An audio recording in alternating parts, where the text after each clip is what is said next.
my name's Sam, and I'm here with Dr. Bandy. So Dr. Bandy, what is your role in facilitating this clinic?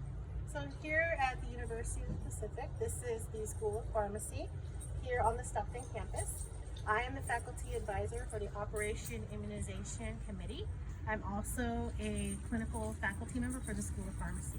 So here at the university, I am the COVID clinic coordinator, and along with my Operation Immunization co-chairs, we organize, manage, and run all of the COVID vaccine clinics here on our campus. Wow, that's a lot of work. I mean, coming in here, it's incredibly busy today. I'm sure it's been like that for the past couple weeks. How has this experience been like for you? The experience has been wonderful to really give back to the Pacific community. The students here are interprofessional. We have not only pharmacy students here, we also have PT, we have athletic training, we have speech language pathology, we have physician assistants, occupational training, psychology comes through, as well as other clinicians from the university. So not only are we serving the public and the university at large, today we have mostly Pacific faculty and staff coming in for their second doses. Oh, that's awesome. So, because there's a lot of like individual, like you said, interprofessional people coming through, what do you think that experience has been like as far as like their roles? Do they approach it the same way or differently?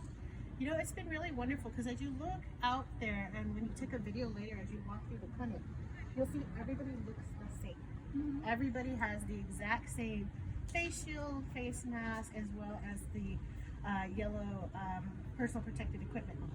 So regardless of your program, the patients as they come through see everybody as somebody there to help them at the COVID clinic.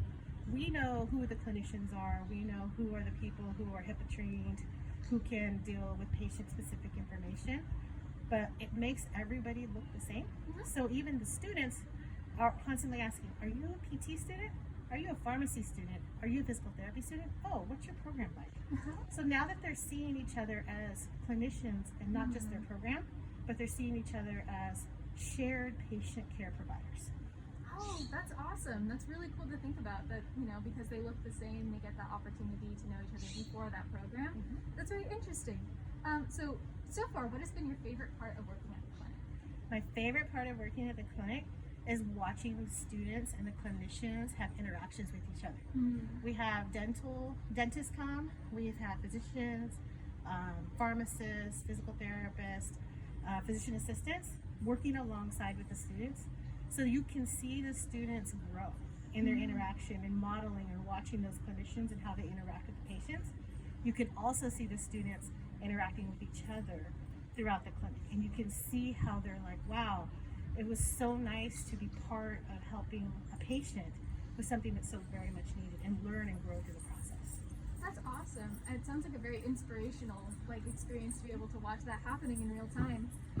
Have you yourself been able to receive both doses? So yes, I was able to receive both doses with my other place of employment. I also work for a community pharmacy.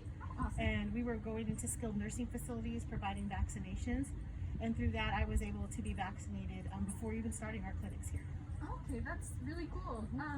So what has that experience been like for you getting those doses? You don't have to share if it's too personal, I understand. Actually, it was actually kind of nice in a way to get both of my doses, or at least one of my doses before starting the clinic, because one of the biggest fears among patients is that it is so new. And so they really want to know, did you take the opportunity to get the vaccine? Because if you're willing to get the vaccine, then they can find some level of comfort in that somebody offering it to them was also vaccinated. They also want to ask, what are the side effects? Did you experience any side effects? So it really helps to go have a good patient rapport with them. Oh, awesome. Yeah, I never thought about that, but yeah, I guess like with people's hesitations and things, it's good to be able to like vouch for it personally and like share your personal experience. So that's awesome. I'm glad you've been able to do that. What factors helped you make the decision to get the vaccine? For me, one of the factors was I have small children, and my children are too young to get the vaccine. They're not old enough. And me working as a healthcare provider in settings that were high risk, such as skilled nursing facilities, that I needed to be vaccinated in order to protect my own family coming back home. So that was one of the main reasons for me to get the vaccine.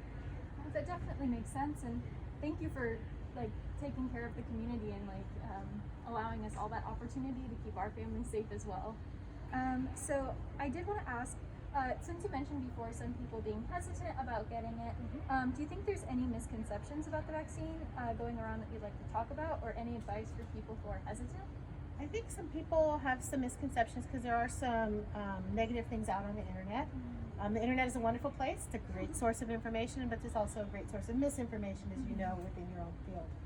I think patients really should go to credible websites such as the Center for Disease Control, or the CDC, or the World Health Organization, or as WHO as it's known by.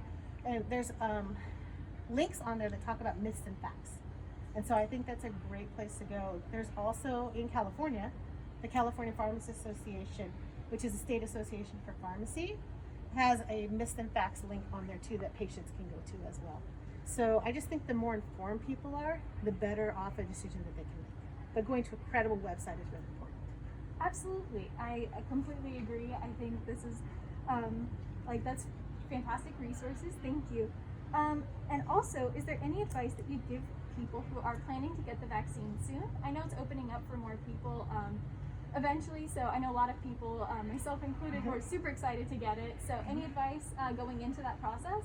I think the best thing I can say is like the middle of April, there's going to be a lot more people who are going to be eligible in California, is to not get frustrated. We have much more demand right now than we have access to vaccine.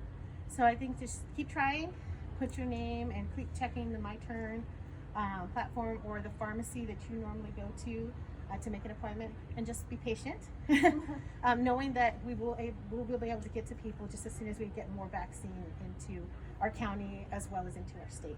So not to be frustrated. And then if you do have questions, please ask before you get vaccinated. One of the major things is people don't realize is you can't have a vaccine within 14 days prior to your COVID vaccine. So if you were to get a regular scheduled vaccine, maybe you're due for your tetanus shot. Okay. You'd want to make sure you plan for that at least 2 weeks apart from your COVID vaccine, because that could cause a delay in you getting your vaccine. Okay, that's interesting. I'd never heard that before, so thank you so much for sharing this information. Is there anything else you'd like to share? I would just like to share that, please, when you're ready to be vaccinated and you're able to get vaccinated, please go out and do that, and also to follow the state as well as the county guidelines. It doesn't mean you're not going to be able to wear your mask. You still need at least 2 weeks after that second dose, if it's Pfizer or Moderna, to be considered fully vaccinated. We also need to follow the county as well as state guidance on when we can wear masks and on social distancing. It doesn't mean we're 100% protected, so it doesn't mean we're going back to normal right away. So please make sure that we still maintain those distances as we move forward. Absolutely. Thank you so much for your time, and thank you for all the hard work that you've been doing to keep this community safe. I'm so excited to go back to school safely, of course, like you said. But just thank you again for this time and for all of the hard work you've been doing. I appreciate it so much. Thank you. Anytime. Thank you guys. Thank you.